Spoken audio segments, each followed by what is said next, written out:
And you're not going to know that until you see how much they can elevate their defensive play, their level of defensive play. We constantly talk about the Golden State Warriors. Klay Thompson, I think Steph Curry's the best shooter I've ever seen. Klay Thompson is right up there. We all know that Kevin Durant is a superstar, etc., etc. But what we don't give them enough credit for is how formidable Golden State's defense is. They don't win games because they shoot jump shots all the time.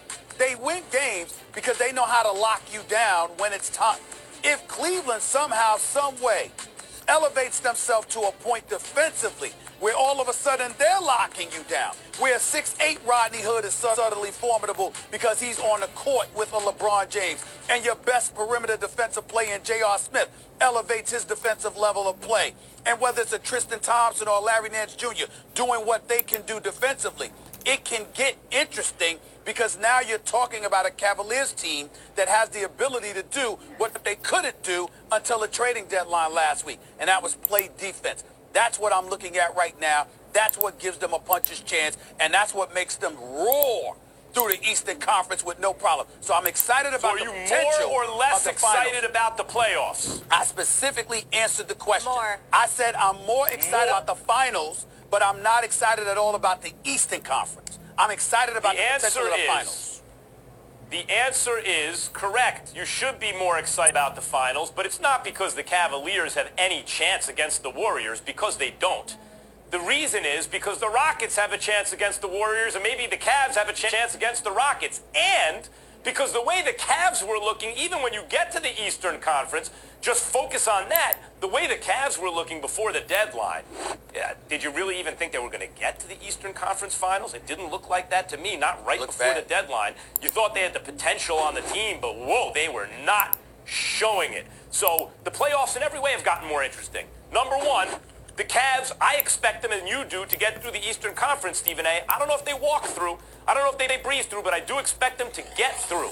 Mainly because Toronto is clearly now they're better than they've surpassed the Celtics, it seems, at least the way they claim recently, as the number one threat to the Cavs. But in crunch time, where Toronto shares the ball all throughout the game, in crunch time they have two guys you go to, in DeRozan and Lowry, and both of them fail repeatedly in the clutch because the other team knows they're going to go to ISO with one of these two guys, and they focus on them and they stop them.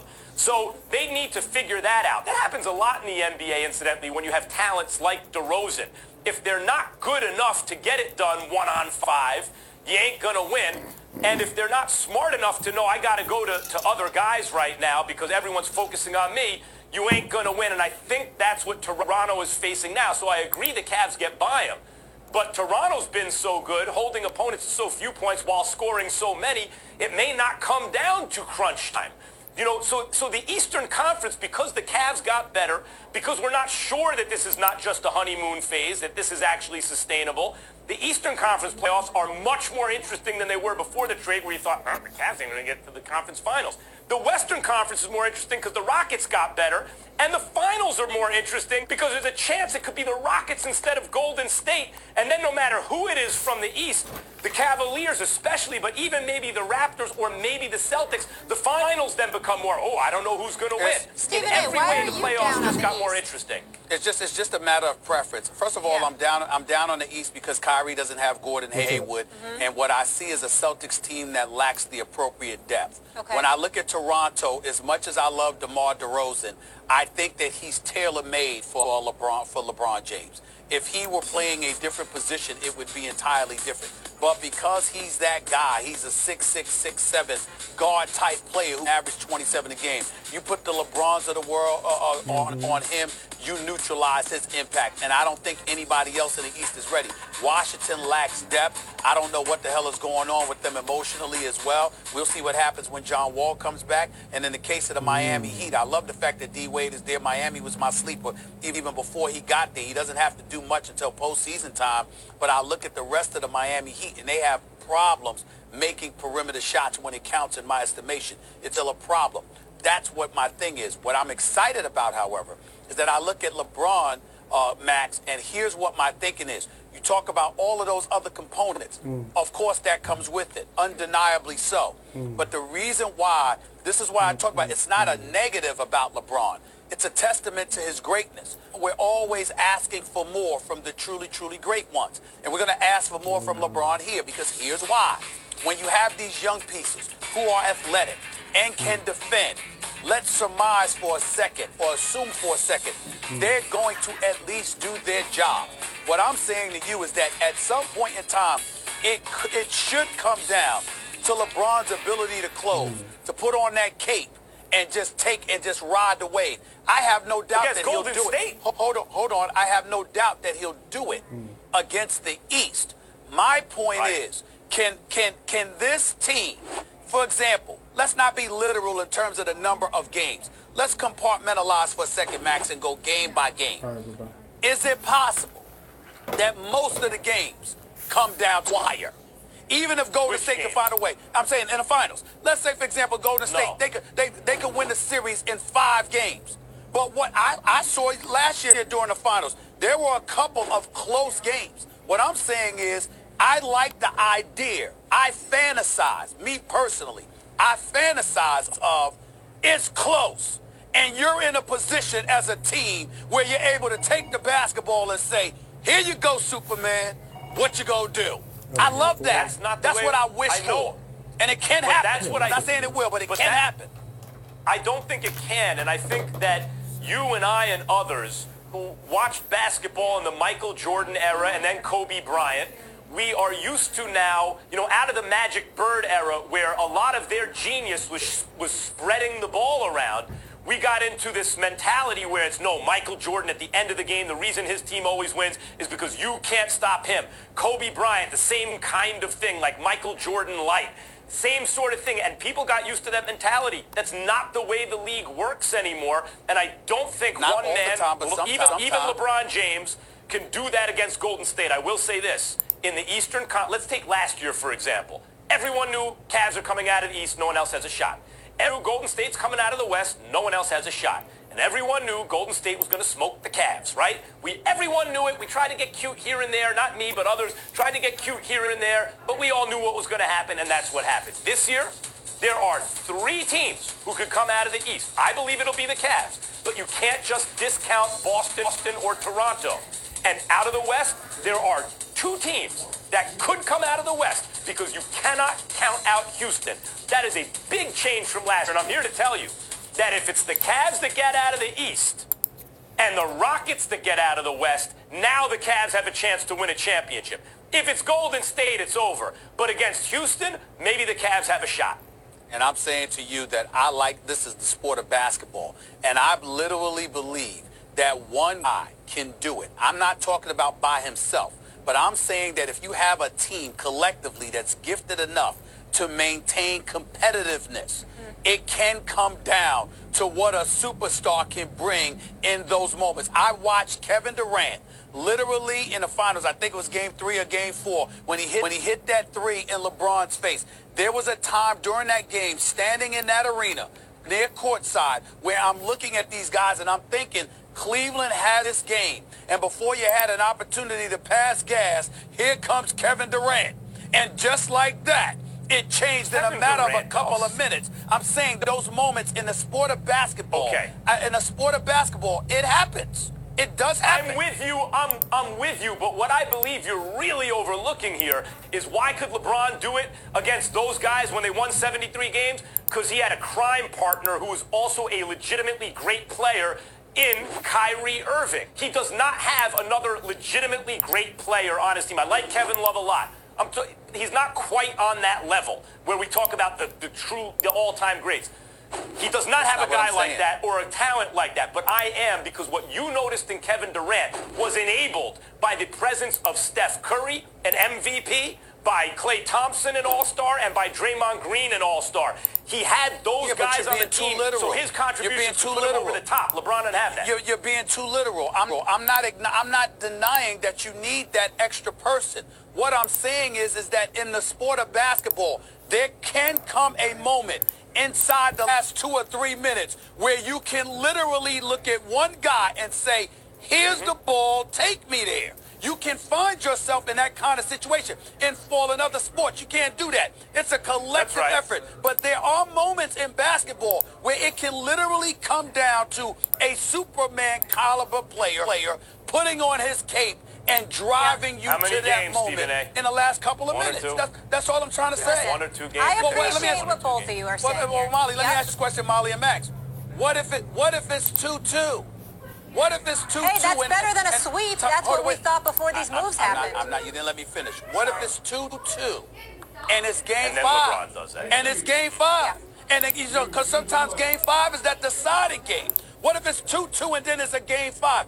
I'm just saying you don't know. And that's what I'm wishing for. And that's what I think has a decent chance of happening. Listen, I agree with both of you. Max saying there's more squads in the mix in this playoff run, which is exciting. And also the finals are now more competitive.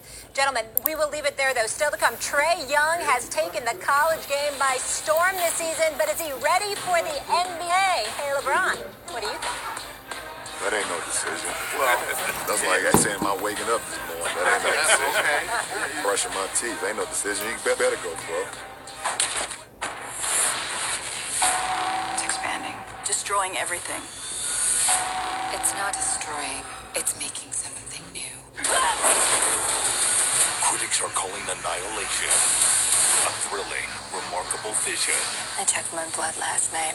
It's Brilliant and provocative. It will be hailed as a masterpiece. Annihilation. Rated R. when I'm gone, when I'm gone. You're gonna miss me when I'm gone. You're gonna miss me when I'm gone. H&R Block will file your 1040EZ for free. What? You know that's not your line, right? Did you know that H&R Block will file your 1040EZ for free? Yeah, the line is... My job's done here. Okay, thank you. Pro Tax Prep free. Get your taxes won.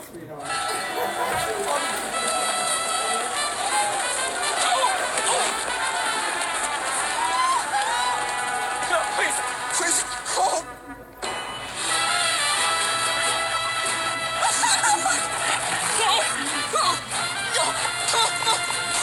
The running of the bold dogs? Surprising. What's not surprising? How much money Aaliyah saved by switching to Geico. 15 minutes could save you 15% or more. There she is, your friend and just Maria. You like her. She's really good at social media. She buys stocks in companies that stand for something. You like her. She's always up on the latest trends. She got in early on the whole goat yoga thing. And her sunsets are always #NoFilter. You like her. But you'd like her better if you made more money than she does. Don't get mad at just Maria. Get E-Trade. Neil Lane designs for Hollywood's biggest stars. And at Kay, he designs for the star in your life. This ring was inspired by an Art Deco design that goes back 100 years. At Kay, the #1 jewelry store for... Yes. Every kiss begins with K.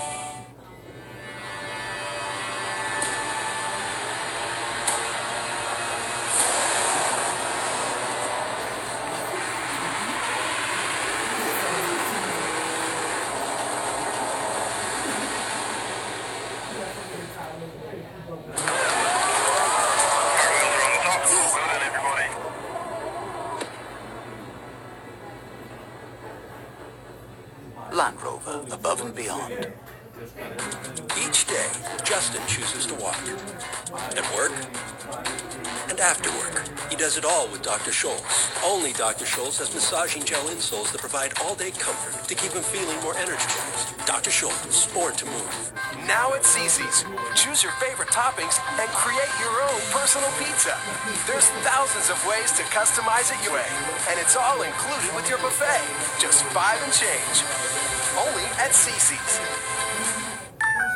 Get your win on with the Cricket Unlimited 2 plan. Get 4 lines of unlimited data for $100 a month. Plus, switch now and get up to 4 free LG Fortune phones. All on a network that covers over 99% of Americans. Cricket Wireless, something to smile about.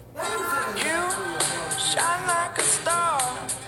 You know? Blue Moon is a well-crafted Belgian-style wheat beer brewed with Valencia orange peel for a refreshing taste that shines brighter. Blue Moon. Searching for a beach vacation? Find it with VRBO. They search millions of homes to find your perfect beach house. You all find your own rooms, and you might find yourselves making memories that last a lifetime. From beach houses to cabins to condos. Find vacation homes that match you at VRBO. The crossover is back. Everybody on fire out there.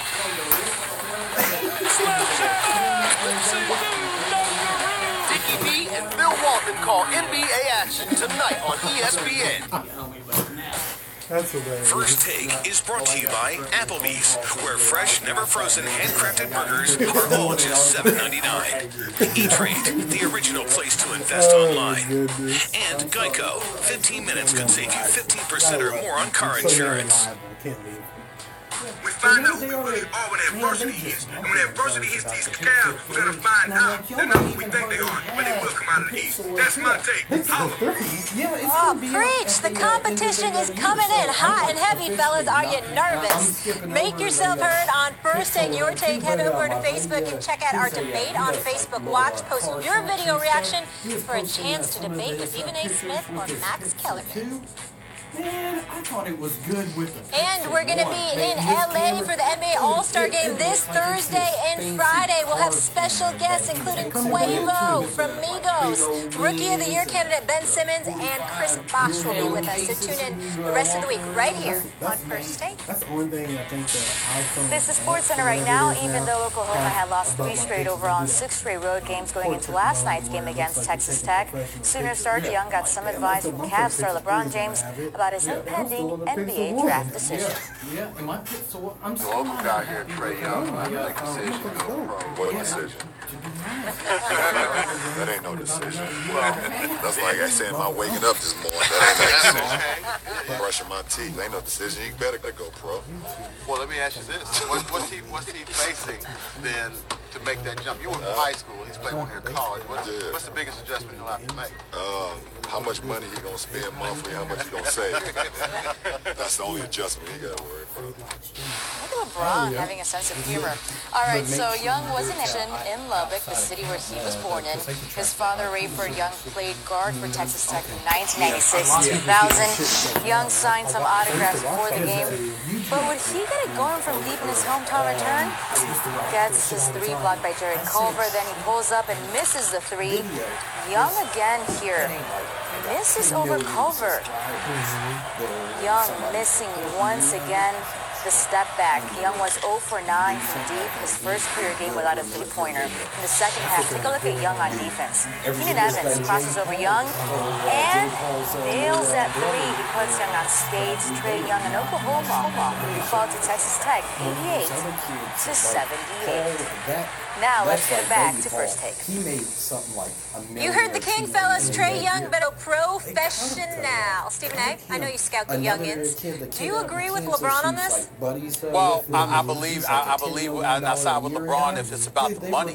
I also side with LeBron if it's about getting him in the pros before he gets exposed. Listen, Trey Young can play. Anytime you're averaging 29 and 9 on the collegiate level, you're big time. There's no doubt about that. But he is so small. He is so incredibly small. And it's not like he's a Muggsy Bogues type individual with lightning speed that defends you 94 feet or something along those lines. I just view him, he's a guy that can't leave alone. He can make a shot. There's no doubt about that. But on the NBA level, I think he'll get exposed because if we're talking about somebody like an Isaiah Thomas is a defensive liability, what are we going to say about Trey Young? He can still grow. He can still get better. I get all of that. But the rave about him, sometimes I see some of these bigger guys get on him. And, he's had, against West Virginia and a couple of other opponents, he's had some games when you get all up in him. And I think that could be potentially problematic. It's not to down him in any way. 29 and 9 is 29 and 9. I think the kid's got a lot of promise, and I wish him nothing but the best. But he's so tiny from a physical perspective. It's like, I don't know what else to say about it. I look at him, and he's no scrub, of course not. And he's been impressive from time to time. But the raving about him at times that I hear from some of these announcers and pundits, I don't get it. But while they are raving about him, Listen to LeBron. Capitalize on it. Do what you got to do because the opportunity may not be there in the future the way that it is now for you. Being in college a bit longer might get you exposed to some unwanted circumstances. So you need to capitalize on the moment and do what you got to do.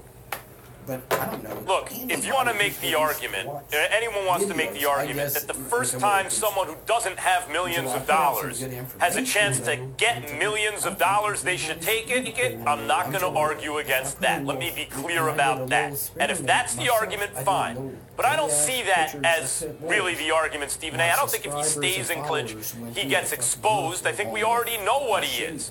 He's a guy who can shoot from long range, obviously. He's got quicks.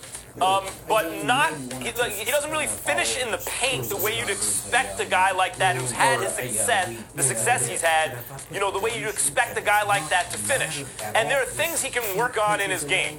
So other than the, hey, grab the millions at your first opportunity argument, I would say stay in school. There are two comps that people like kind of think of when you think of Trae Young. You think of Steph Curry on the high end, and here's an NBA player who turned pro, was drafted, the whole thing.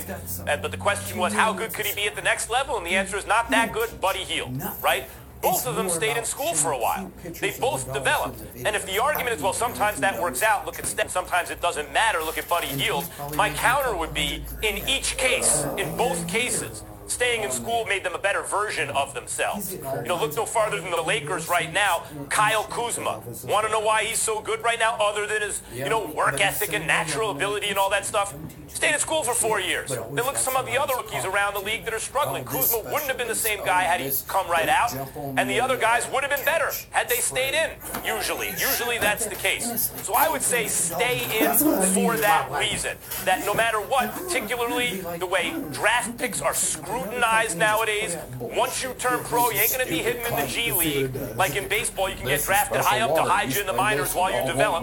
No, you're going to be thrown to the wolves, criticized, have your minutes limited, and you won't develop to the best of your ability to be the best version of what you could be. For that reason, I do not think Trae Young will be a great NBA player, but he should give himself the best chances possible, and that would mean more development time at the collegiate level.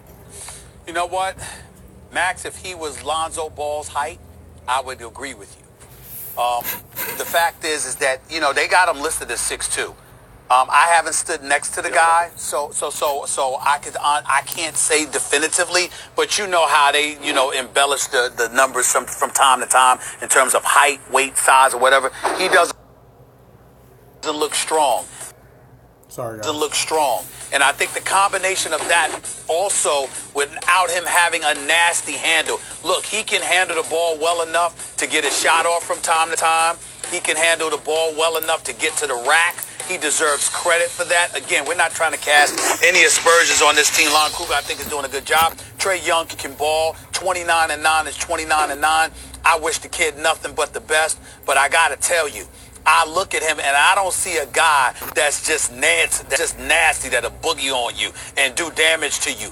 I see an individual who can make outside shots if you leave him alone, or even if you contest it, he can still make some contested shots. He's good, but I don't see that greatness doesn't just ooze out of him in my mind. I'll Kyrie play 11 games at Duke, okay? 11, all right? He might have played 17, but I saw 11. But it was obvious. It's not obvious like that to me with Trae Young. Yeah, I'll say this about Trae Young.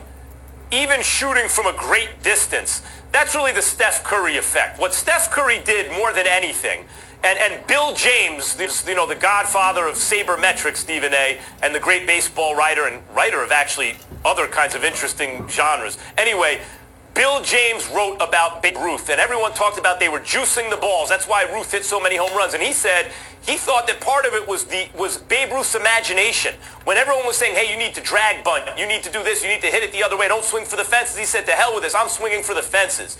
And then soon thereafter, other players said, you know what, I'm going to swing for the fences too. So you never had another Babe Ruth, but you had other guys, Lou Gehrig, Jimmy Fox, who kind of approximated it, came close but didn't quite get there. And I think that's what Steph Curry is. Steph Curry, more than anything, had the imagination and the gumption to say, you know what, I can shoot from way back here, and I can do that consistently.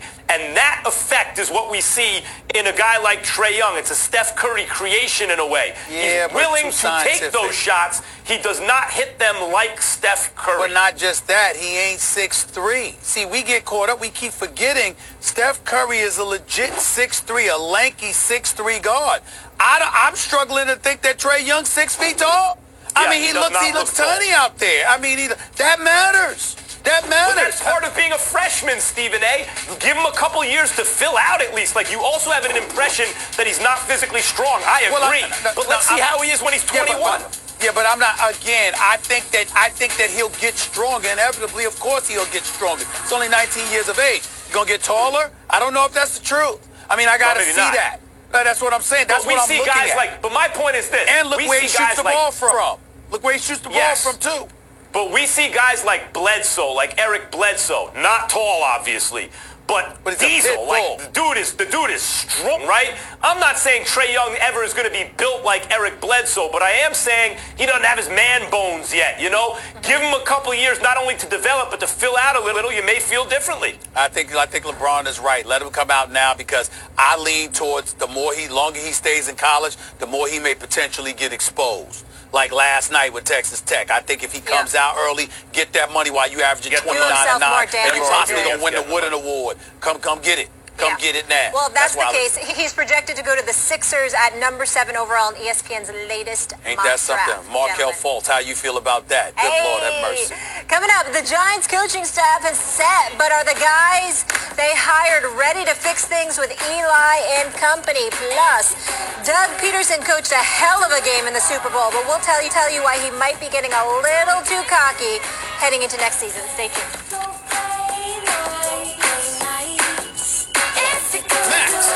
You know that our show can now be streamed on demand on the ESPN app. Now our fans can watch you lose to me whenever and wherever they want, because we aren't just on TVs anymore. Better bring your A game. I always bring my A game. It's you I'm worried about. Now, when you say something blasphemous, Stephen A., fans can watch the full thing. All they have to do is download the ESPN app and tap on the Watch tab to watch whenever, wherever you want.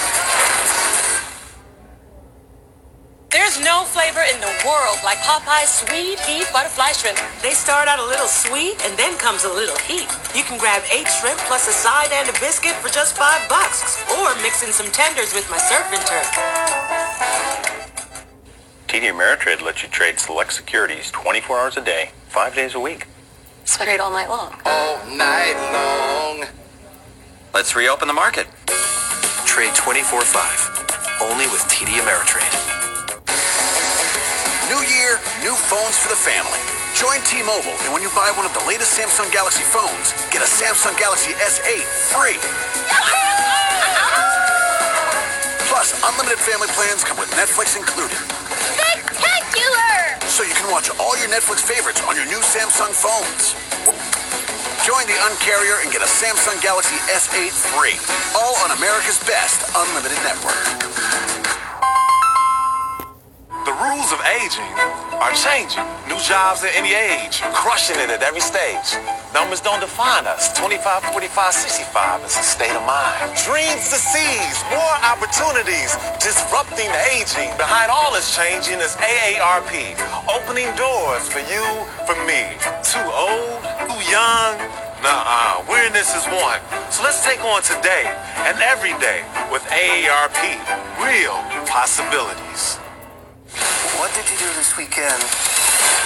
Nothing very interesting. He's back. Ride ain't over yet. My man. Justice League. I have an hour's worth of energy, 5 hours of work to do. 4 more brake jobs. 3 more classes to teach. 2 more yards. Help. When your battery's running low, grab a 5-hour energy. It'll help you get back to 100% fast. I'm back. I'm back. I'm back in the game. I'm back to 100%. 5-hour energy. Get back to 100%. It's absolute confidence in 30,000 precision parts. Or it isn't. It's inspected by Mercedes-Benz factory-trained technicians. Or it isn't. It's backed by an unlimited mileage warranty. Or it isn't. For those who never settle, it's either Mercedes-Benz certified pre-owned, or it isn't. The Mercedes-Benz certified pre-owned sales now through February 28th. Only at your authorized Mercedes-Benz dealer. It's Golden Corral's Prime Rib and Shrimp Spectacular. Slow roasted prime rib, butterfly shrimp, bone-in catfish, and more. It's time to saddle up. The Prime Rib and Shrimp Spectacular. Just $13.99 every night. Your choice rules. Two foes duke it out for the Big 12 as the ultimate diaper dandy lands in Lawrence. Young crosses over. The social is electrifying. This kid is the face of college basketball. It's a sonic blockbuster. And finds it. Oh my goodness. Oklahoma, Kansas here tonight. And this is going to be a lot of fun. Oklahoma versus Kansas, Monday at 9 on ESPN. He's using a CPAP machine for his sleep apnea. Now he sleeps like a baby. But if it isn't cleaned well, it could make him sick. I'm so relieved we found the So Clean sanitizer. I'm Dr. Joseph Cranen, a sleep apnea specialist.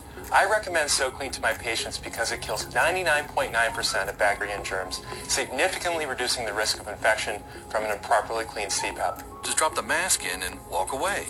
No more taking it apart and washing by hand every day. So Clean safely sanitizes and disinfects your mask, hose, and reservoir without any harsh chemicals and works on all popular CPAPs. Try the world's first automated CPAP sanitizer risk-free for 30 days. Call 800-397-8446. And no more getting sick from a dirty CPAP. Call now to try So Clean risk-free for 30 days. Call 800-397-8446 or visit trysoclean.com. If you love basketball, you are going to love the Valentines edition of the crossover tonight on ESPN and The Deuce. So just like last season, we have our college announcers jump to the NBA, and the NBA guys go back to college. All 4 games are also available on the ESPN app, so you can watch them simultaneously. And Thursday night on ESPN, we'll have the Pac-12 showdown between number 17 Arizona and number 25 Arizona State in Tempe. Teddy's into it. Bear down, 9 baby. p.m. Eastern, and you can always watch it on the ESPN app. There's a Sports Center right now. 6-time Tour and 2011 FedEx Cup winner Bill Haas was involved in a deadly multi-car accident close to Riviera Country Club in Pacific Palisades, California last night. Haas was the passenger in this Ferrari. The driver of the car was killed. Haas was taken to the hospital but has since been released. The driver of the other car involved in this accident is hospitalized and in serious condition. Haas is withdrawing from the Genesis Open. To the NFL, where Giants head coach Pat Shurmur's staff appears to be complete, sources confirmed to ESPN that they are hiring Mike Shula as their offensive coordinator. Mike, the son of Hall of Fame coach Don Shula, was the Panthers OC for 5 seasons before being fired last month. Plenty of new faces around the Giants in 2018. New GM Dave Gettleman and head coach Pat Shurmur will try to steer the Giants forward after a brutal 2017. Shurmur hired Mike Shula and James Bettcher as offensive and defensive coordinators, respectively. Let's get it back to First Take. Oh, new year and a lot of fresh blood in that Giants locker room, gentlemen. A new GM, Dave Gettleman, head coach Pat Shurmur, defensive coordinator James Bettcher, and now offensive coordinator Mike Shula. Teddy Bruschi loves the Giants. Good to have you with us, as always. Okay, yeah. Max, let's talk about it. Yes, Our I love the squad, Giants. it's time to turn it around. What's your confidence level with these coaching hires? It's pretty good. I think Gettleman's done a nice job considering the Giants appeared so dysfunctional that they didn't get really their top choices. You know, with the big names that were bandied about, didn't seem to be very interested in the Giants' job. So what did Gettleman wind up with? A guy who's considered an offensive guru, and Shurmur certainly turned around that offensive line in Minnesota, if nothing else, let alone Case Keenum. And so that's good. That's a hire that you think, okay, he's a professional. He's been around the game a long time, et cetera, et cetera. He's certainly not like a wild hire who's incompetent or anything like that. It's not controversial. It makes some sense. Shula, look, Shermer's going to be calling the plays, so Shula is just an experienced guy. Otherwise, you'd be like, wait, he just got fired as an offensive coordinator. He's your offensive coordinator. That's kind of the least sexy hire. But Betcher, to me, is a very interesting hire because he's a guy, it seems to me, that, he blitzes a lot, and his teams are good against the run and all that, so he has chops. But he also, because he's an up-and-coming name, seems to me like a guy the Giants think, boy, if this works out, maybe he could be the next guy. The only thing that's curious to me, but it leads me to believe maybe they have long-term plans for Betcher, is that he usually works out of a 3-4 defense, and the Giants are built for 4-3. I mean, their linebackers are better than they've been in recent years over the last year or two, but nothing to write home about. But their defensive line is really good. All that leads me to believe that Betcher's a hire they believe can help them now, but they also have an eye toward the future. I think they think he may be a long-term fix there and maybe an eventual, at least they want to take a look. Could he be an eventual head coach? Stephen A.? Yeah, I agree with them. I mean, bottom line, you got to pay attention to what you're looking for from Odell Beckham Jr. You got to remember, this is the way that the NFL is. We all understand that parity is a big thing, and obviously, no one player is bigger than the team and the brand and all of this other stuff. But if you're the New York Giants, particularly with the way that you struggled, you got to keep Odell Beckham Jr. happy. Happy and healthy. Those are the two words that come to my mind. Keep him happy and keep him healthy, and do whatever it takes to do that while transitioning from Eli Manning into a new situation. You got Gettleman for that. He's your new general manager. We all understand that. And from that point forward, you go with Shermer. I don't know about these guys. I really, really don't. I know about Gettleman. I know that he alienated some players. But nevertheless, he still has a good record as an executive in the National Football League, particularly when you see the job that he did in Carolina when they went to the Super Bowl before losing to Denver. I look at it from that perspective, and I say to myself, okay, this is what it is, but you're bringing in Mike Shula. Yeah, he was your offensive coordinator in Carolina for the last 5 years or so. They had a big-time year in 2015 when they were ranked #1 across the board. But there were years where it was suspect, where their offense struggled a little bit. And my question about them is this. You struggled consistently, that is, to do things with Cam Newton. What you going to do with Eli Manning? You see what I'm saying? That because, again, we're talking about an age in the NFL where even though we prefer that you can be a pocket passer, you're not Tom Brady, you're not Drew Brees, we want some athleticism in that pocket.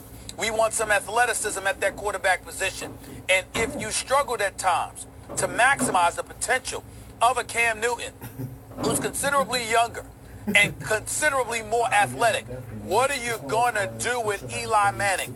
I'm suspect on the Shula hire because there's nothing about Cam Newton that resembles Eli Manning. So why would you think that Mike Shula would work in New York? That's my question, and I don't have the answer for that. Yeah, I'm with you guys on both your points. You both made good points, but all three of these guys are good football coaches. Shermer, Shula, and Betcher. So the New York Giants should be happy with what they have there as a team. However, all three of them are going to have difficulties to overcome. Betcher, coming from Arizona, loved watching his defenses play. The pressure aspect of it, the multiplicity of the 3-4 scheme, coming to a team that is, like Max is talking about, built for the feet. And remember, that Arizona defense, all right, they were the ones that were sort of the pioneers in terms of taking a linebacker out of that 3-4 and putting like a hybrid slash defensive back, Deion Buchanan, safety, make him into a linebacker. Is that something he's looking to do also? So that was a different type of 3-4, using a smaller player in there. Is he going to try to do that maybe with a Landon Collins at times in certain schemes? But this is a very... Or Minka Fitzpatrick maybe, Absolutely, Teddy. Absolutely. This is a very flexible scheme that he can use. They won't just lock in the 3-4 and be a two-gapping scheme. They will move, they will attack, so the New York Giants players should be excited about that. Mike Shula, Stephen A's right, bringing him in. He had Cam Newton, okay? Eli Manning, a different monster. But I think Shermer is the one that's going to mold Shula in terms of what he wants, because Shermer is that play action. I remember with that Case Keenum using those tight ends in Minnesota. Also, Evan Ingram. That's the challenge I think he'll... Of course, Odell Beckham, he's going to be the star. You get him on your side. You be a person that can relate to him, that can be, on a level with Odell Beckham. Hopefully, he can relate to him that way. But Evan Ingram, He's a special talent, in my opinion. Did he drop a lot of footballs last year? Yes, from the tight end position. Yes. Can he not block? Yes, but he's not really a true tight end. And Shermer's used to a Rudolph, those big type of tight ends, to get the most out of them. So how is he going to use that tight end position? So 3 good coaches, yes, I agree with you guys, but they're going to have to change to the talent that they have at the New York Giants. I'm good with it. You're giving me confidence, optimism there. Max, you want to add something? I was just going to say, I think Shula is mainly just a Gettleman hire, which should inspire confidence in the sense that if he's not calling plays and stuff, what Gettleman was looking for is a guy that he trusts, who he thinks goes about his work the right way. And that, to me, that's a good indicator about Shula, that Gettleman thought, okay, Shermer's calling the plays. I need a responsible worker in that next position who I can trust. And that's how I read that hire. All right, let's stay in the NFC East, guys, because I find this interesting, where the Eagles lost their offensive coordinator, Frank Reich, to the Colts, obviously, for their head coaching position. Now, according to NFL Network, Philly hasn't hired an OC and has no immediate plans to do so. So head coach Doug Peterson would potentially handle those duties. Now, keep in mind that in 2017, 3 teams went without OCs: the Browns, the Niners, and the Texans. Not really saying much to me. Max, would this be a mistake by the Eagles to not have an OC? No, I like this a lot, actually. Look what happened to the Falcons under a new OC when things changed. You know, Sark comes in, and they were just not the same offense. They won a playoff game with ball control running back. What? With that dynamic offense and Julio Jones and everything? What Shanahan had done just the year before, I thought that was a mistake. Then Shanahan goes to San Francisco. They're not going to go with a new offensive course. Shanahan is taking care of Jimmy G. That's the combination you want. So here again, I think, yes, you lose your OC and your quarterbacks coach, by the way, but here comes Carson Wentz back. He is a different kind of talent. Like, to me, there's Aaron Rodgers, and I think Carson Wentz is right there with Andrew Luck. If Luck were to get healthy, you know, the next guy I'd want going forward, you know, given age and ability and everything. And Doug Peterson and Carson Wentz is an excellent combination. And before I stuck someone in between who might take you a step back, I keep it just like this. I disagree. The reason I disagree is because I've been taught by NFL aficionados how complicated the game of football is, how much work goes into every obligation and every occupation, and I think adding stuff onto your plate is hazardous to the team's health. This is a team defensively. What were they ranked? 17th against the pass. We saw how New England was able to move the ball in the Super Bowl with Tom Brady passing for over 500 yards. If you're Doug Peterson, you've got a multitude of responsibilities to concern yourself with, not just the offensive side of the ball. You want to call plays and all of that stuff, that's one thing. But to not have an offensive coordinator at all, I think that's entirely too much to take on his shoulders. I think it's fool's gold, and I don't think it's something that he should do. The best coaches in the National Football League know that to have continued success, you're eventually going to lose good coaches, so you have to actually coach your coaches. I think this is what's happening in Philadelphia. No one deserves the title of offensive coordinator right now. Doug Peterson's got it all wrapped up. I'm good. While I teach maybe some lower offensive coaches who can possibly take over the play calling for me if things get stagnant, if I need some help. Just like Andy Reid did back in 2015, I believe he did, when he gave it to Doug Peterson. Doug Peterson then becomes a head coach. Andy Reid did it again this year. Matt Nagy, you go ahead and take those play calls over for me. Now he becomes head coach. There is someone Doug Peterson has in mind. I guarantee you that. He's just not going to... That's where I was going. That's where I was going. Right. Last time I checked, Deuce Staley has been there for quite a long time. There you go. He's waiting. He's paid his dues, coaching the running backs and what have you. Is very familiar with the offense. He was slapping high fives with Doug Peterson when they ran that trick play in the Super Bowl. Deuce Staley was right there. He's been intimately involved in the offense for many years before Doug Peterson even got there. There's no excuse why Deuce Staley shouldn't be considered for the offensive coordinator's position. They should have gave it to him already. Maybe they give it to him mid-season next year, and then Deuce Staley may be the next head coach of the National Football League. What's wrong with it? He's been there for years. What's wrong with giving it to him now? Patience. Patience. It's the first How patient you want him to be? It all comes in time. I mean, damn. The coaching profession, you pay your dues. What you got to do? We're in a rocking chair until you decide to give it to him. He's been there for years. It could come. Patience, Stephen A. We got to go. He'll be there. If all positions were filled, there'd be 18 new offensive coordinators from the end of last season. Teddy, you're going to spread the love on Valentine's Day on NFL Live. We'll see you. I'll try. See you a little later. All right. Coming up, everybody seems back on the Cavs bandwagon after their recent success, but we are jumping the gun a little too soon, do you think? Plus, Markelle Fultz hasn't stepped onto the court since October of 2017, and you won't believe who Max Kellerman is blaming for this. Stay tuned. Napoleon is duping us. We can't mention this in our country. You're an nincompoop.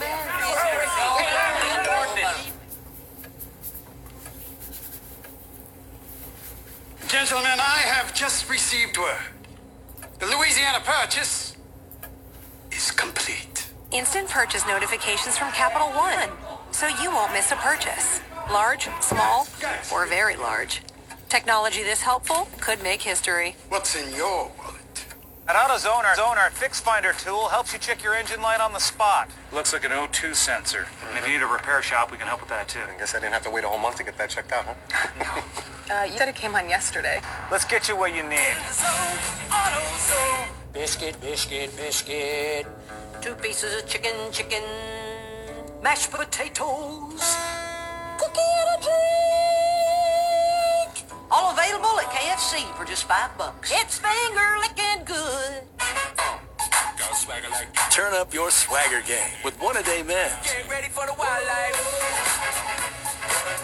A complete multivitamin with key nutrients plus B vitamins for heart health.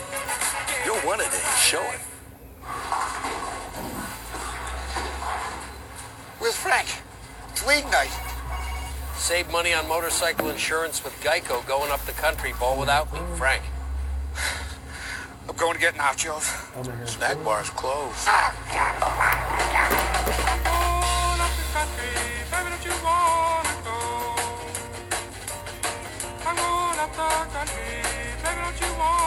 Geico Motorcycle. Great rates for great rides.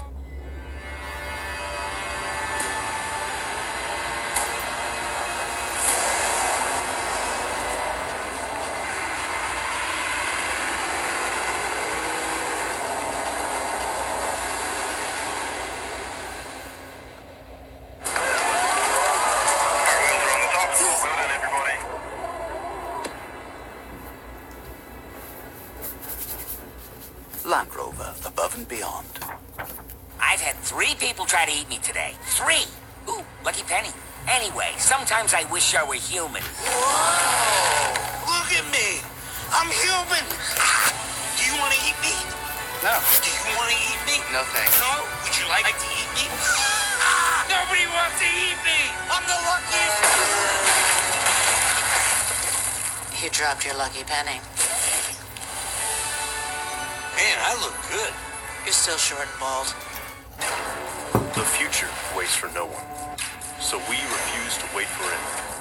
We're not just pilots and engineers. We are pioneers. Today, battles are waged in nanoseconds. Planes are piloted from the other side of the world. We turn night into day and fly missions in space. The future's not coming. It's already here. This is the future. Join us and be the future. Everyone has a thing. That binge watch over the weekend thing. That back from the dead or robot cowboy thing. Or maybe it's watching satisfyingly satisfying thing. Organic avocado on everything thing. Doing it yourself or tagging a friend thing. More checking in or checking out things. Like far out of this world things. Far out. More revolutions in the making thing. That play like a girl thing. Is it a for your eyes only thing? More of a no role models thing. A triple-double thing. Is he the GOAT thing? Nah, not that GOAT thing. No. More saving the world from the darkness thing. That selfie game strong thing. That four-legged thing. Ooh la la. AT&T gives you more for your thing. More entertainment, internet, and unlimited plans. More for your thing. Yeah, that's our thing.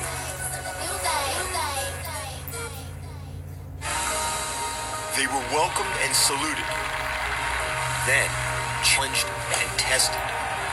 Before they were champions, they were the rookies at the Masters.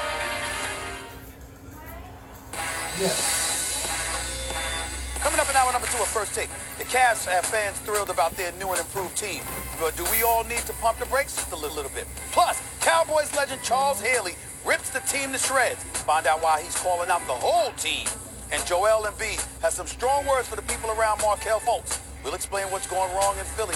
Hour number 2, first take in the house. Don't touch that dial.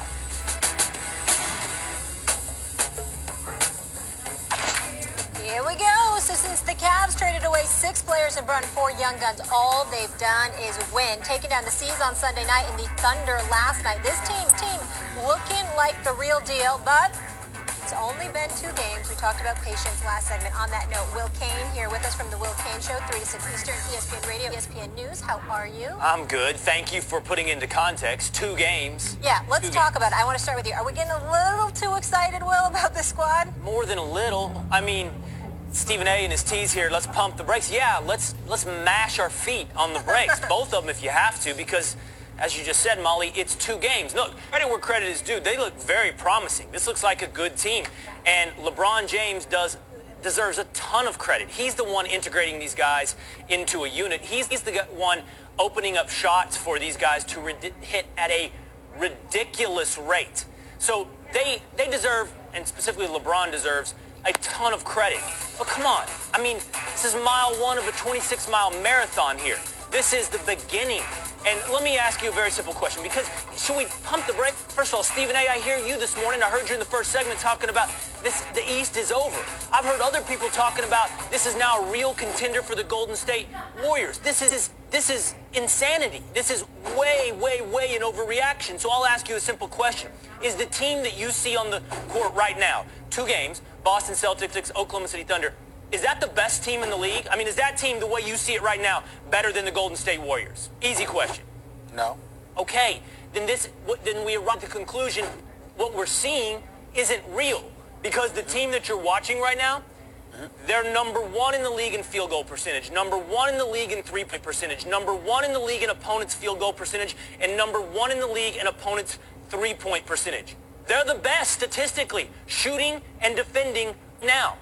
No one, I would assume anybody with some level of, realism here, no one would say that's sustainable. No one would say this is the best team in the league. So let's pump the brakes and wait and see just how promising this team is. Let's see after reality settles in more than 2 games. Well, I can certainly forgive your position, because obviously I'm talking to somebody who's learning basketball, and you're about to listen to somebody who knows basketball. So I understand where you're coming from. But let me be very, very clear about this. You have a right to deduce, not just based on what you're seeing, but based on what you know the competition to be. For example, if I sat up there and I decided, for example, that, my knee wasn't hurting anymore and I wanted to play basketball, it ain't hard to conjure up the notion that I'd smoke Will Kane in a game of basketball. It really isn't hard. It's something that's very, very easy to predict. The point that I'm trying to make to you is that you can sit up there and you can look at somebody, look at the game of basketball, understand the competition around it, and then deduce from that what a team can or cannot do, because you're not playing against yourself. You're playing against somebody else. Can the Cleveland Cavaliers beat the Sacramento Kings right now? Just 2 games. It's just 2 games. Can they beat the Sacramento Kings right now? Yes. I think they could. Yes. I think they could right now. Could they beat the Atlanta Hawks right now? I think they could. There's a plethora of other teams. They've only played 2 games. But we know. Hold on. The way you did that makes that sound very rational. The way you just did that makes that sound reasonable, and it's crazy. I'm answering your question. What I'm saying to you is, just because it's 2 games doesn't mean that you don't get to look at talent that you know exists, imagine them together, and then all of a sudden deduce from that, this is what they're capable of doing. So just because it's just 2 games doesn't mean you can't look at a Rodney Hood who's 6'8", can hit threes, and oh, by the way, can defend a little bit. That you look at Larry Nance and the utility player that he is, along with his activity and athleticism, and think about what that does for them defensively. That you can look at a Paul George, who's an experienced point guard, who's played in conference finals, who is universally recognized. George Hill. Yeah. Who's universally recognized as somebody that can defend at the point position, or a Jordan Clarkson who can create his own shot, which is something most of the Cavaliers had a problem doing before the trading deadline. You can look at those things and say, you know something? This could get interesting. You can do that. Also, they didn't just beat the Celtics. they beat their brakes off. There's a lot of room to regress to the mean Kevin Love and still be better than the Celtics. They also beat the Thunder. It got a little interesting late, but they beat the Thunder comfortably. That wasn't a squeaker. They beat them comfortably and beat the brakes off the Celtics. And by the way, the Thunder were playing with their full complement of players. You know, a lot of all-star and a couple of almost one MVP caliber player and a couple all-stars and some good role players, and they played together for a while now, etc. You can see that there will be regression to the mean. Ben Alamar, the head of our analytics department here at ESPN, and I have been communicating about this, and our friends at Second Spectrum have looked at some numbers, some of the analytics that show LeBron James is taking tougher shots and also making them at probably an unsustainable rate. J.R. Smith also is not going to just suddenly become Klay Thompson. But that's not the point. They don't need to be. To be better than the Celtics or the Raptors, what they need are the role players to make contributions. Generally speaking, without getting into specifics on every player, because we've done that a lot over the last couple days, they're younger, more athletic, more energetic, seem to get along better. So then the question becomes, in high leverage moments, do you see anyone in the East who is capable of beating LeBron James with a fellow all-star like Kevin Love and the guys that I just described? Okay. My answer is no, but the Raptors have gotten a lot better and the Celtics have gotten better. That makes it 3 teams in the East, and the Rockets have gotten a lot better in the West, making it 2 teams in the West. And we are right now in better shape in terms of excitement about the playoffs than we were last year. For sure, but don't move the bar. I mean, the fact that it's more exciting isn't really answering the question of whether or not we're overreaching to the Cavs. And you guys have moved the bar. Stephen A., you ended your soliloquy with, you know, this could get interesting. Could get interesting isn't really what we're debating here. Of course it's going to be interesting, and of course it's going to be a more exciting playoffs. But I'll take you, hold on, I'll take you both up on everything you just said. Max, let's put a pin in Kevin Love, because I think in everything you said, that's the most interesting. The 2 words, Kevin Love. But Steve has to say to his dad, Pop, necesito ayuda. Colón, viene Correa.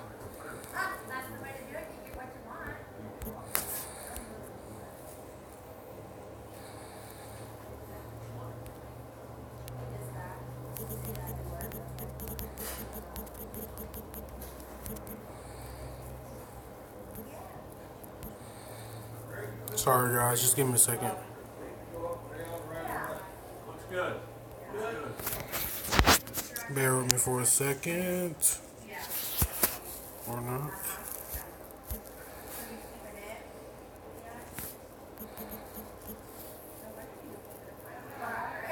Hold on. And now that brings us to Max. Because we'll squint and then we'll use Max's analytics. Max, you know very well, J.R. Smith is not Klay Thompson. And J.R. Smith, right now, in the 2 games that we're using, is 69% from 3. Now, is JR going to keep that up? Rodney Hood over 50%. No, but you don't need that to over win. 50. Their margin None of victory was 20-plus points, Will. They don't need to win by 20. They need to win by 1. And let me tell you the problem with the Raptors, why the Cavs should be favorites. It's not I understand some say, this shouldn't be considered a lock. The Raptors, over the Raptors or the Celtics.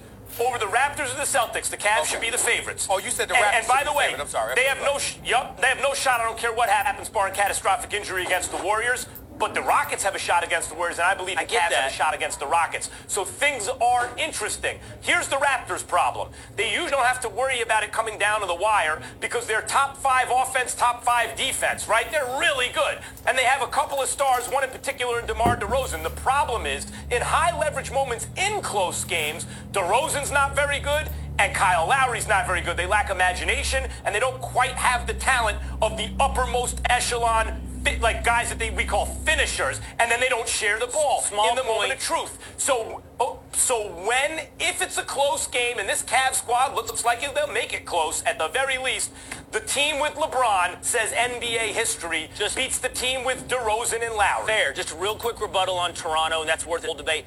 This isn't the Toronto from last year. This isn't the Toronto from 2 years ago. And DeMar DeRozan is not the DeMar DeRozan from last year. You don't know that. I'm talking about this year, Will. I do know that. I'm talking about this year. You don't know that. I'm talking about this year, late and close. DeMar, I'm talking about this year, late and close. They run ISOs for DeRozan, and they stink in those situations. Same thing with Kyle Lowry. They don't often get late and close because they're so good, but when they do, that's what happens. I just want to say it's real cute seeing Will and Max debating basketball back and forth. I'm so touched. I'm learning so much. Oh my gosh, so much passion on this Valentine's Day. My heart is throbbing. All right, we won't get to see the Cavs play the Celtics again, the Warriors, or the Rockets again this season until potentially the playoffs, of course, but they do play the Raptors twice. Looking forward to that. You are staying?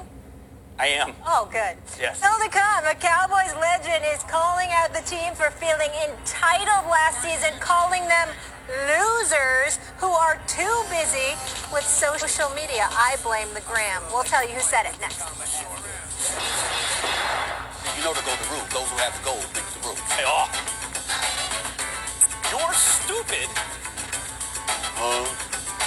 And then celebrates when he does something good. Come on! I was being glib. Ow! But this guy's special. Come on! And then comes the cliff.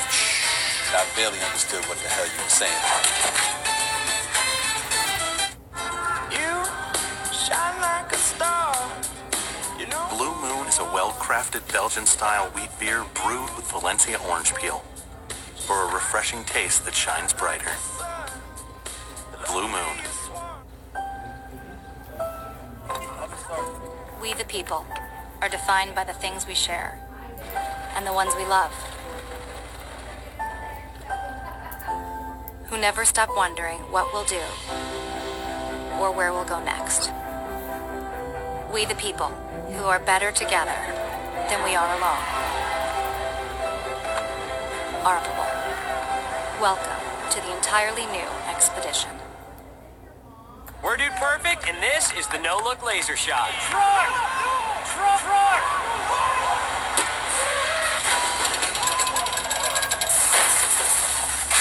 Trick shots are hard. Valentine's Day doesn't have to be. Just go to K. February 8th through the 14th, everything is 25 to 50% off, with special financing available using the K Jewelers credit card at K. E-store to win Valentine's Day. This is Google Home Mini. It's got the Google Assistant in it, so it's super helpful. Watch this. Hey Google, good morning. Good morning, Claire. It's 52 degrees with a chance of rain, so you might want an umbrella. Oh, that's thoughtful. It'll also read you the news, look up traffic, and tell you your first meeting is at 9 a.m. And you know how sometimes you're in bed and you can't get out of it until you hear that one song that... Okay, playing your Get Out of Bed playlist. Yeah, it can do that too. It's Google Home Mini. Now only $39. This is food made to sit down for. Slow down for. Put the phone away and use a knife and fork for. And with Panera Catering, it's food worth sharing. Panera, food as it should be. The playoffs, Liz, girl, you are the best. I told you pay me with Zelle and I'll take care of the rest. You can send money safely because that's what it's for, and backed by the bank so you know it's secure. Okay, raps for no reason, but I gotta say I'm impressed. I use it too to pay the neighbor who mows with no stress. Honk, honk, that's the sound of my horn. Hooray for safe, pay with Zelle, it's eat some corn.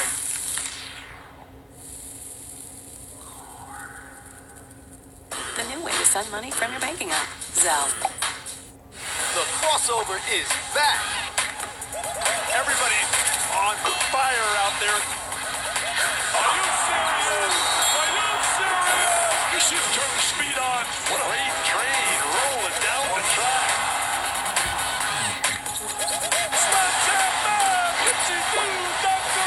Dickie V and Bill Walker call NBA action. Plus, QB Brown and PJ Carlissimo jump over to college hoops. Tonight on ESPN and ESPN2. Fish like a pro at the Bass Pro Shop Spring Fishing Classic with all the latest gear and huge savings like Bass Pro utility boxes 5 for $10 and Bass Pro high back boat seats for under $60. Hiring was always a huge challenge. Endless hours on job sites with not a lot to show for it. Then I found ZipRecruiter. They figured out hiring. I post my job, they put it all over the web, and they send me the right people because their technology is smart. ZipRecruiter often sends me the right person in 24 hours. The smartest way to hire. ZipRecruiter, the preferred job site of college sports fans. Try it for free at ZipRecruiter.com/champion. I am the new Honey Hot Glazed Chicken Strip Basket only at DQ. I make sports our wings want to go cry to their celery sticks. I am sauced and tossed with a sweet heat that'll make your mouth want to kiss you on the lips. Because I'm not fast food. I am fan food. This is SportsCenter right now. Hall of Famer Charles Haley, who helped the Cowboys hoist 3 Lombardi trophies from 1992 to 1996, is not holding back. Take a listen to what he said when asked about why the Cowboys have not met expectations. I don't think they understand what it takes to win a game. When the coach said run 10, you run 15. I go over there and, I tell guys, I said, man, Jerry built this house for a bunch of damn losers. And then, you know what? That ego's so big and they so busy getting on Twitter and Facebook and everything else. Hey, maybe they should get in that playbook. Maybe they should learn how to rush, catch, you know what? And block. I go over there and I watch guys work and watch them go through drills. They go through 3 or 4 drills. They gas. For more on this, here's First Take. The OG, Charles Haley, calling him out, sounding a little bit like Mike Tyson there. He's one of 2 players with 5 Super Bowl rings. Do you think has the right, I guess, to say this current crop of Cowboys are losers, Max?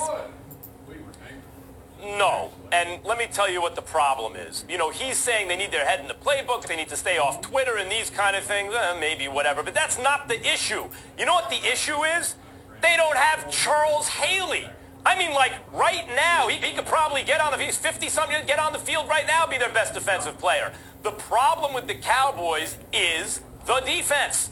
That's the problem. And then there was like a turnover and problems on the offensive line this year that didn't help.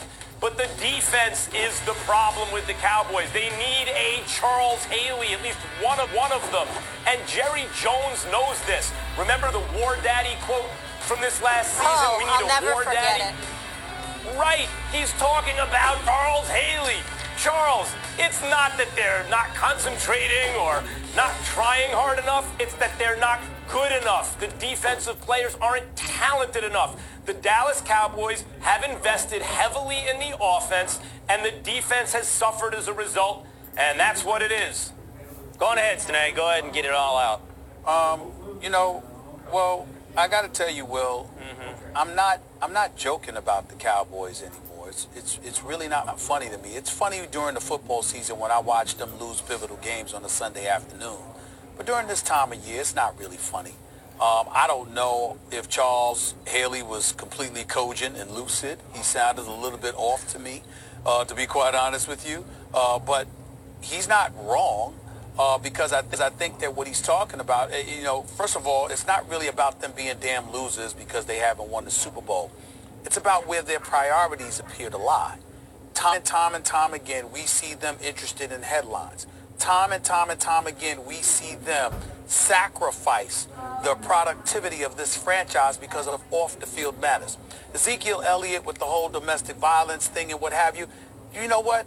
That was just one story. How about the bigger story about how he wanted to fight, how Jerry Jones had pushed the fight all along, in all likelihood, if you listen to folks in the NFL, because he was told by Roger Goodell that there would be no suspension. All of a sudden, Roger Goodell turned around and suspended Ezekiel Elliott. How about the years and years of times where Jerry Jones and the Dallas Cowboys have made news and headlines for all the wrong reasons? Even now when we sit here and we talked about Des Bryant yesterday, what are we talking about here? You got to a point where Will Kane, noted Dallas Cowboy fan, native Texan, comes on national TV and says, Des Bryant ain't worth it. Who the hell doesn't know that? We all know that. But you know what? The Cowboys make things interesting because that's what they're interested in doing. It's what they do. They do it all the time. And that's the damn shame of it all. They can't help themselves. And that's where things become so problematic. Because when Haley says what he says, he may have been wrong in terms of specifics, but generically speaking, or in general, what he's saying is absolutely correct. It's stuff that just permeates their thoughts and just suffocates their mind, and it always has something to do beyond the field of play. Winners are focused on what takes place on the field.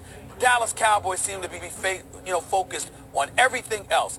That has been their history in recent memory, and that's their problem. The reason I told you to go ahead and get it out and go first is because, honestly, I knew that I'd end up saying something like this today. Mostly, Stephen A., you're right. Max, on the defense and whatnot, you know, every year it's something new. It's the defense one year, it's quarterback play another year, it's something else. And don't worry, by, you know, time the draft rolls around, I'll start looking for the minute problems, the specifics that are why the Cowboys will or will not be great next year, because they should be. That's the whole point. When you add it up, they should be. And Charles Haley's wrong in this respect. It's, you know what? Dak Prescott's not a loser. Honestly, Des Bryant's not a loser. Zeke Elliott's not a loser. The players on that team aren't losers. Coach is a loser. There it is. Fans are the loser. It is. Oh, my God. Max, I'm trying to have a reasonable conversation here, okay? I'm trying Well, to... obviously, if you root for a losing team for 20-something years, it makes you a loser with respect to that team. Enjoy your fourth pick in the draft or second or whatever it is. I don't even know. But just enjoy that, winner. So let me tell you this. The problem is Jerry Jones, okay, Stephen A., you hinted at it. It's a culture of lack of accountability. You can allow things to become distractions. Jerry put it in his profile that we had here at ESPN. When you're not producing on the field, you give some sizzle to the steak. You make it smell good. He talks about Howard Johnson's and how they used to, if it doesn't taste good, make it hot, hotter than hot. He's into the marketing. He's into all that. And the truth of the matter is he's allowed mediocrity to reign for too many years. It'll always be something different. It'll always be something new. And the truth of the matter is it shouldn't be the case that out of 16 teams in the NFC over the last 20 years, only 4 haven't made the Super Bowl. And one of those is the Dallas Cowboys. There are 25 teams that have won more than 2 playoff games over the last 20 years. 25 teams. The Cowboys aren't among them. This is one of the most prestigious franchises in NFL history. Max, you can try to take that away. You can try to wipe away 5 Super Bowls, 8 appearances. But, you know, the problem is you have to be my age to remember them now. You have to be my age to know why this isn't acceptable. And it's not acceptable. And it has to go. Your famous saying, you love it, Max, fish routes from the head down. It's about Jerry and the culture. The loser, Charles Haley, isn't the players. The losers is the culture and accountability that Jerry has allowed to persist. And it goes from there down to Jason Garrett. The players are honestly the last problem. And the issue with the Cowboys, I'm not wiping away their Super Bowls, Will, but when you talk about the greatest franchises in the history of American team sports, when a certain amount of time goes by, and that happens to everyone, even the Yankees, who are by far, it's not even close, the greatest franchise of them all, 27 championships, went from the mid-60s to 1977, no World Series there. It's over 10 years, so it happens to everyone. And then again from 78 to 96. But you need those little bridges. You need revivals. Even if you never recapture former glory totally, the Yankees actually surpassed former glory at one point. But the point is, you need to remain a powerhouse. You need to be in the mix. And the Cowboys have spent a quarter century now not in the mix. I'm sorry. They're the most popular franchise in football. They're the most popular franchise in football. They remain, although I don't know for how much longer. But they can no longer be considered among the real elite greatest franchises in the history of American team sports based on the record. They have Dak and Zeke. They're going to be all right, guys. I think we're being a little I'm all back in this next year. We glossed over a pivotal moment in the show, though. Did you hear Stephen A. compliment you? He described you as a noted Dallas Cowboys fan. I don't even know if that was a compliment. Special, a very sweet moment. I don't know if that was a compliment, but I will acknowledge for the record, I appreciate what he said about the players not being losers. Yes, I'm a noted Cowboy hater, but I'm not knocking the players individually. Yeah. I'm talking about the culture of the team. It's really a problem. It's like anything to win, but they don't win while allowing anything to happen. That makes no sense. Yeah, but I think they have the right guy under the helm with the right mindset. Dak Prescott. We'll see you a little later. All right, thanks. Still to come, LeBron is 33 years old and looks better than ever with his new squad. Will this propel him to a 5th MVP trophy? We discuss King James' reign next. Now we have to watch what's actually happening. You want me to go like this? Tons of opportunities to win that game. You took me here. This is his world and everyone else just lives in it right now. Changing your oil after 3,000 miles? Kevin Harvick. If you'd used Mobile One annual protection, you wouldn't have to. protect your engine for 1 year with just one oil change. Don't change your oil. Mobil 1 annual protection. Getting an amazing iPhone 8? Yeah, because... Now you can lease one iPhone 8, get the other one on Sprint. And you get the best price for limited. I'm the new Sprintern. Sprint plus... Intern. Yeah, clever, right? And now get one iPhone 8 and get a second one on us. So how's it going? Well... we had a vacation early in our marriage that kind of put us in a hole. Go someplace exotic? Yeah, Bermuda. A hospital in Bermuda. Hospital in Bermuda. What? What happened? I got a little overconfident on a moped. Even with insurance, we had to dip into our 401k, so it set us back a little bit. Sometimes you don't have a choice, but it doesn't mean you can't get back on track. Great. Yeah, great. I'd like to go back to Bermuda. I hear it's nice. Yeah, I'd like to see it. No judgment, just guidance. TD Ameritrade. You owned your car for 4 years. You named it Brad. You loved Brad. And then you totaled him. You two had been through everything together. 2 boyfriends, 3 jobs. You're like, nothing can replace Brad. Then Liberty Mutual calls. And you break into your happy dance. If you sign up for better car replacement, we'll pay for the model year newer with 15,000 fewer miles than your old one. Liberty stands with you. Liberty Mutual Insurance. Each year, Sarah climbs 58,770 steps. That's the height of Mount Everest. Because each day she chooses to take the stairs. At work, at home, even on the escalator. That can be hard on her lower body. So now she does it with Dr. Scholl's orthotics. Clinically proven to relieve and prevent foot, knee, or lower back pain by reducing the shock and stress that travel up her body with every step she takes. So keep on climbing, Sarah. You're killing it. Dr. Scholl's, born to move.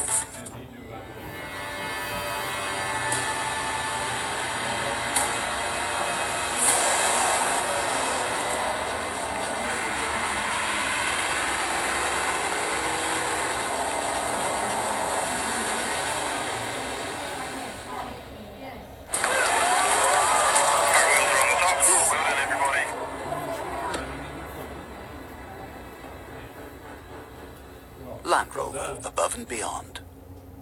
Now at Cece's, choose your favorite toppings and create your own personal pizza. There's thousands of ways to customize it your way, and it's all included with your buffet. Just $5 and change. Home at Cece's. Richard, I am somewhere in Mexico. I've been kidnapped. This is really bad timing. They want 5 million wired to an account. You tell whoever's got you, there is no deal unless they come way down on the price. What? I almost feel bad for the guy. Just stay focused. I am focused. Things are gonna start to get better for you. You work for bad people. I don't think you can survive that. Gringo. Rated R. In theaters March 9th. Getting an amazing iPhone 8? Yeah, because... Now you can lease one iPhone 8, get the other one on Sprint. And you get the best price for unlimited. I'm the new Sprintern. Sprint plus... Intern. Yeah, clever, right? And now get one iPhone 8 and get a second one on us. He's using a CPAP machine. For sleep apnea. Now he sleeps like a baby.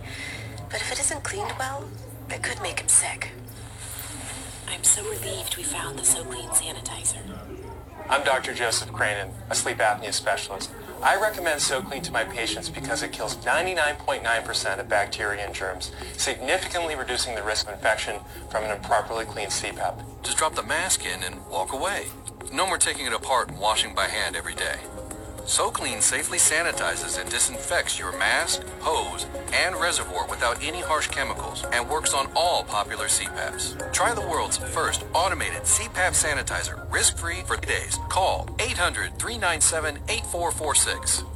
And no more getting sick from a dirty CPAP. Call now to try So Clean risk-free for 30 days. Call 800-397-8446 or visit trysoclean.com.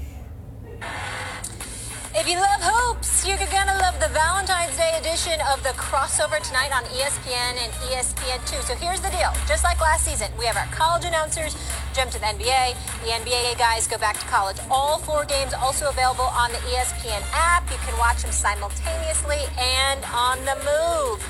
Thursday night on ESPN, we'll have the Pac-12 showdown between number 17 Arizona and number 25 Arizona State in Tempe, 9 p.m. Eastern. You can always watch it on the app.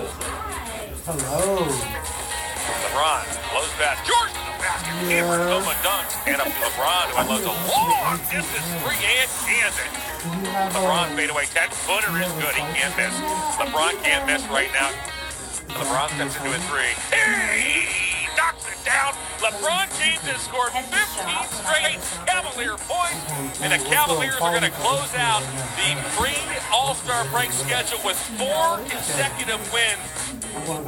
LeBron living the good life again. Must be feeling pretty good after the Cavs got another win with the new guys last night in OKC. Oh, Max, does LeBron now have a better chance to win MVP? Oh, sure, a better chance than he did, definitely. Right now, the MVP is James Harden, and that's who deserves it, and that's who's going to get it. Barring some really unforeseen circumstances, Harden will get the award. But if LeBron keeps this up, he doesn't even have to play like he has the last couple of games, just more or less like it. Then by the end of the season, I suspect that I will say, and others will say, who are simply telling the truth, who aren't giving out any pity award, LeBron James should be MVP. The old joke is, you know, what's less important than a first half NBA game? LeBron James doesn't have his foot on the gas in the first half of the NBA regular season. He tried, and apparently not hard enough, to figure it out with the previous group of guys. It didn't work, and now it really counts. I don't think they ever intended, like, the most important thing is to win the East. The most important thing is to get out of the East, and I believe they will do that. So if LeBron James leads this crew through the East, through the Eastern Conference Finals, he turns it on. I know it's a regular season award, but he turns it on in the regular season and leads them to a bunch of wins, especially against good teams. It's been 2 games so far. Beat the Celtics and then beat a fully loaded Thunder squad. 2 in a row so far. On the road, by the way. So far, so good. He continues to do that. Then by the end of the season, even though they'll give someone else his award, you know, they've done it before. They used to do it to Jordan all the time. They've done it to Shaq and Kobe. They'll do it to LeBron again. But if he keeps this up, he'll deserve it. You're ridiculous. You're all over the damn place. I can't even recall which point to attack. You're all over the place where they're just dancing like Fred Astaire and Michael Jackson, all at the same time. Different eras. You put them to shame. Oh, just stop it. Here's the reality of the situation. If you want to give an MVP to anybody on the Cavs, how about giving it to rookie GM Kobe Altman?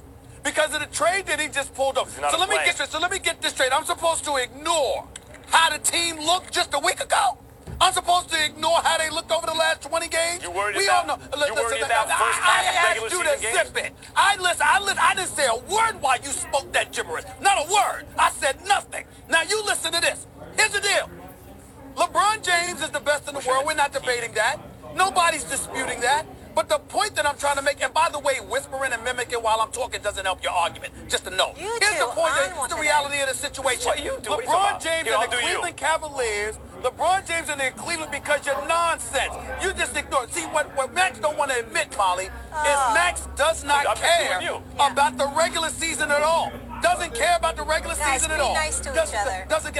Don't tell him to be nice. Let him be mean, man. Molly, I can handle it. I'm not him. I can actually take it. Here's the reality. LeBron James didn't show up for a lot of the, not individually as a talent, but the team struggling. That's all I mean by that. You don't ignore what transpired over 30, 40, 50 games to start the season, and then he comes on strong, and then you all of a sudden, you know what? He should be the league MVP. I probably am going to come back and say he deserves league MVP. There's nothing that LeBron can do this regular season, not the postseason. This regular season, there is nothing that LeBron James can do to win the MVP the way the Cavs looked until last week. There's nothing he can do. He can. Nothing. Absolutely he not. Can. They cleared Absolutely out. not. They cleared out the mat. Listen, his numbers have been MVP caliber all year, as they are every year.